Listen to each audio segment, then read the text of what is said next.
Hello dear students, welcome to my channel. Dear students, आज हम class 10th English का new syllabus UP board exam 2024-25 के बारे में जानेंगे। तो चलिए शुरू करते हैं।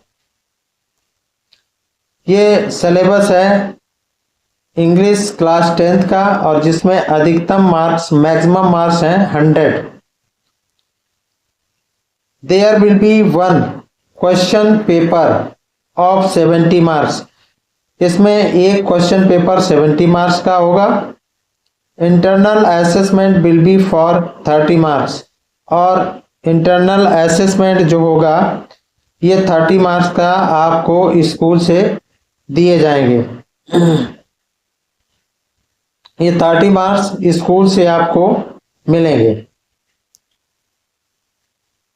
नेक्स्ट, अब जनरल इंग्लिश में जान लेते हैं। ये 35 मार्क्स की होगी, जिसमें रीडिंग होगा 10 मार्क्स का और इस रीडिंग के अंतर्गत 10 मार्क्स के अंतर्गत 1 short unseen passage follow by 3 MCQs। इसमें every question will be 1 marks, यानी प्रत्येक क्वेश्चन 1 अंक का होगा और जिसमें टोटल अंक होंगे 3। तो ये कैसे क्वेश्चन 1 शॉर्ट अनसीन पैसेज के क्वेश्चन होंगे और MCQs बेस्ड होंगे। Next, 1 unseen passage followed by 3 every short answer type questions, यानी 3 जो क्वेश्चंस आएंगे वो वेरी शॉर्ट आंसर टाइप के क्वेश्चंस होंगे और एवरी क्वेश्चन यानी प्रत्येक क्वेश्चन 2 मार्क्स का होगा, 2 अंक का होगा और 3 क्वेश्चन होंगे। इस प्रकार से 6 मार्क्स होते हैं। तो ये हो गया 6 3 9, ये 9 हो गए नंबर और 1 वोकैबुलरी बेस्ड क्वेश्चन और एक क्वेश्चन जो आएगा आपका वोकैबुलरी बेस्ड होगा, यानी शब्दकोश से होगा। तो इस प्रकार से आपके ये 10 मार्क्स कंप्लीट हो जाते हैं। तो रीडिंग से आएंगे। नेक्स्ट, आप देखते हैं राइटिंग स्किल्स में 10 मार्क्स के यानी राइटिंग स्किल्स होगा, जिसमें आपको 10 मार्क्स का पूछा जाएगा और जिसके अंतर्गत लेटर, जिसमें फॉर्मल लेटर भी हो सकता है या फिर इनफॉर्मल लेटर या फिर एप्लीकेशन, कोई एक लेटर लिखना होगा या फिर एप्लीकेशन, किसी इन दोनों में से कोई एक करना होगा और जो कि 4 मार्क्स का होगा।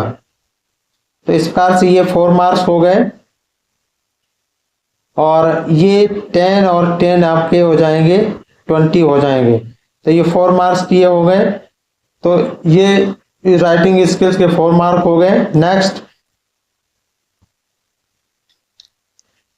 आगे होगा डिस्क्रिप्टिव पैराग्राफ लिखना होगा, जिसके अंतर्गत या तो रिपोर्ट लिखनी होगी या फिर कोई आर्टिकल आपको लिखना होगा। 1 option based on given verbal input, another 1 figurative input in about 80 to 100, यानी 80 से 100 शब्दों में ये डिस्क्रिप्टिव आपको पैराग्राफ लिखना है जो कि 6 मार्क का होगा। तो इस प्रकार से ये स्किल्स में यानी राइटिंग स्किल्स में ये 10 मार्क्स हो जाते हैं। 6 ये और 4 ये। आगे चलते हैं। अब आते हैं ग्रामर पर। तो ग्रामर कितने की आती है? तो ग्रामर होगी 15 मार्क्स की। कितने मार्क्स की? 15 मार्क्स की। इसमें क्या होगा? 5 MCQs based on parts of speech, यानी पार्ट्स ऑफ स्पीच से क्वेश्चन पूछ लिए जाएंगे। टेंसेस से क्वेश्चन पूछा जाएगा और एक क्वेश्चन आर्टिकल्स से होगा और एक क्वेश्चन होगा रीऑर्डरिंग ऑफ सेंटेंसेस और एक होगा स्पेलिंग से। तो इस प्रकार से 1 2 3 4 और 5 यानी 5 मार्क्स का पूछा जाएगा और जिसमें every question will be 1 marks का होगा, यानी सब में से एक एक क्वेश्चन पूछा जाएगा। तो इस प्रकार से ये 5 नंबर के यानी 5 मार्क्स के क्वेश्चंस पूछ लिए जाएंगे। ये ग्रामर के अंतर 5 ये हो गए।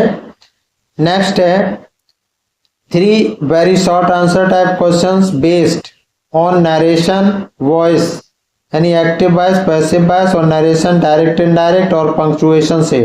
तो ये 2 मार्क्स से ये पूछ लिया जाएगा, तो 3 क्वेश्चन पूछे जाएंगे, तो इस प्रकार से ये 6 मार्क्स हो जाते हैं।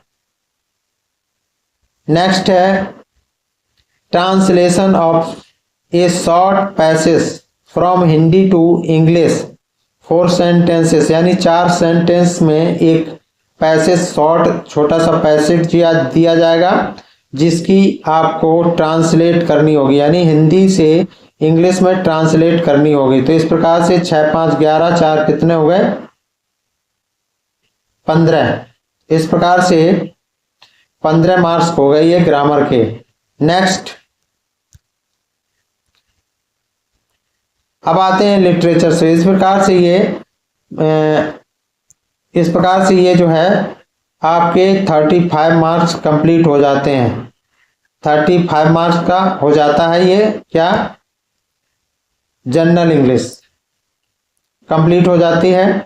अब आते हैं लिटरेचर में, देखते हैं लिटरेचर भी 35 मार्क्स की होगी, जो कि टोटल होते 35 मार्क्स उधर जनरल इंग्लिश में। तो जनरल इंग्लिश 30 मार्क्स और 35 मार्क्स ये हो गए 75, यानी 70 मार्क्स हो गए टोटल।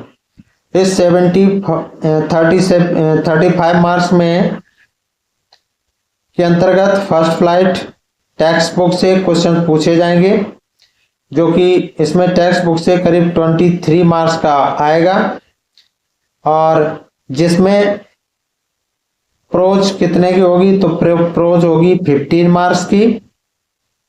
तो प्रोज में देख लेते हैं 15 मार्क्स की प्रोज के अंतर्गत क्या पूछा जाएगा। तो प्रोज में पूछा जाएगा 2 MCQs based on the given extract, यानी एक अवतरण आएगा, उसमें 1 मार्क्स के क्वेश्चन पूछ लिए जाएंगे, यानी 2 क्वेश्चन पूछे जाएंगे और MCQs बेस्ड होंगे और उस अवतरण से पूछ लिया जाए। एक्सट्रैक्ट कहते हैं अवतरण से। तो every question will be 1 marks और टोटल क्वेश्चन नंबर 2, क्वेश्चन 2, यानी 2 मार्क्स के क्वेश्चन हो जाए। इस प्रकार से 2 मार्क्स के क्वेश्चन हो जाते हैं, तो 2 अंक इस यहाँ से हो जाएंगे। नेक्स्ट है 3 MCQs बेस्ड ऑन लेसन, और 3 क्वेश्चन MCQs पूछे जाएंगे, जो every question will be 1 marks, यानी प्रत्येक क्वेश्चन 1 अंक का होगा, और इस प्रकार से टोटल 3 मार्क्स ये हो जाएंगे। और नेक्स्ट होगा 2 short answer type question, 2 question short answer type, यानी अति लघुत्तरी प्रश्न पूछ लिए जाएंगे, लघुत्तरी प्रश्न पूछ लिए जाएंगे, यानी 2 short answer type questions in about 30-40 words each, यानी दोनों क्वेश्चंस जो पूछे जाएंगे उसमें 30 से 40 शब्दों में उस एक क्वेश्चन का आपको आंसर लिखना होगा। और एवरी क्वेश्चन, यानी प्रत्येक क्वेश्चन जो 40 शब्दों में आपको लिखना होगा, 30 से 40 शब्दों में, तो प्रत्येक क्वेश्चन 3 मार्क्स का होगा। तो इस प्रकार से 2 क्वेश्चन पूछ लिए जाएंगे, तो 3 6 नंबर, यानी 6 मार्क्स ये आपके कंप्लीट हो जाते हैं। तो इस प्रकार से ये पूछा जाएगा। नेक्स्ट है 1 long answer type question in about 60 words, एक लॉन्ग आंसर टाइप का क्वेश्चन होगा जो कि प्रोज से होगा, और जिसमें आपको 60 वर्ड में आंसर लिखना होगा, जो कि जिसमें मार्क्स होंगे 4, जिसमें 4 मार्क्स निर्धारित होंगे। तो इस प्रकार से आपका हो जाता है 6 4 10 3 13 14 15, तो 15 मार्क्स का ये प्रोज हो जाता है, कंप्लीट हो जाता है। नेक्स्ट है पोइट्री। पोइट्री कितने की होगी, 8 नंबर की, तो 15 8 कितने हो गए 23 हो जाते हैं। तो इस प्रकार से ये 23 नंबर की ये प्रोज और पोइट्री पूछी जाएगी। तो पोइट्री के अंतर्गत 2 MCQs based on the given extract, यानी एक अवतरण आपको दिया जाएगा, उसमें प्रत्येक क्वेश्चन 1 नंबर का होगा और टोटल क्वेश्चन होंगे 2। तो इस प्रकार से 2 अंक के यहां से पूछ लिए जाएंगे। और अगला होगा 1 short answer type question based on poetry lessons in about 30-40 words, यानी 30 से 40 शब्दों का एक शॉर्ट आंसर पूछा जाएगा और जिसमें 3 मार्क्स निर्धारित होंगे। तो इस प्रकार से 3 और 2 हो जाते हैं 5। आगे चलते हैं अथवा, तो ये 3 नंबर का होगा, यानी एक शॉर्ट आंसर टाइप का क्वेश्चन पूछा जाएगा जिसमें 30 से 40 शब्दों में उसका आंसर देना होगा। या फिर अगर आप ये नहीं कर पाते हैं तो अथवा 4 lines from any poems prescribed in the syllabus, तो सिलेबस के अनुसार आप पोएम, कोई भी पोएम यानी 4 लाइन्स की आपको पोएम लिखनी होगी। कोई भी पोएम आपको लिखनी होगी या फिर उसमें पोएम दी जाएगी तो उस पोएम को आपको लिखना होगा। कितने? 4 लाइन्स में, यानी 4 लाइन्स की फ्रॉम एनी पोएम, यानी कोई भी उस पोइट्री से आपको कोई भी पोएम 4 लाइन्स की लिखनी होगी। तो इस प्रकार से इसके 3 मार्क्स हो जाएंगे। तो या फिर इसमें या तो आंसर करिए, क्वेश्चन का आंसर दें, या फिर इसमें से कोई एक करना है, इसलिए अथवा में दे दिया गया। आगे चलते हैं central idea of the given poem, और इसमें दी हुई पोएम का एक सेंट्रल आइडिया आपको देना होगा। तो 3 मार्क्स का ये हो जाएगा। तो ये हो गए 3, 3, 2, 5, 3, 8। इस प्रकार से पोएट्री 8 नंबर की हो जाएगी। नेक्स्ट,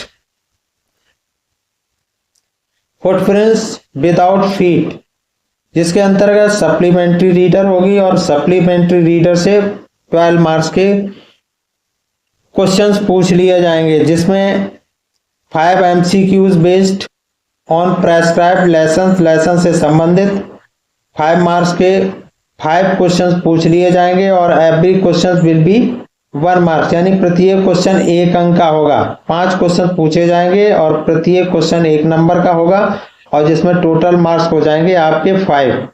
नेक्स्ट है 1 short answer type question in about 30-40 words. एक शॉर्ट आंसर टाइप का क्वेश्चन पूछ लिया जाएगा जो कि 3 मार्क्स का होगा, जिसमें 30 से 40 शब्दों में लिखना होगा। नेक्स्ट होगा a long answer type question in about 60 words, और 60 वर्ड्स का एक लॉन्ग आंसर टाइप का क्वेश्चन पूछ लिया जाएगा, यानी सप्लीमेंट्री रीडर से, फुटप्रिंट्स विदाउट फीट से। तो ये होगा 4 मार्क्स का होगा, जिसमें टोटल 4, 3, 7 और 5, 12 मार्क्स के ये सप्लीमेंट्री कंप्लीट हो जाती है। वीडियो को वॉच करने के लिए आपको बहुत बहुत धन्यवाद। Thanks for watching. तो वीडियो को लाइक करें और चैनल को सब्सक्राइब करें। Thank you.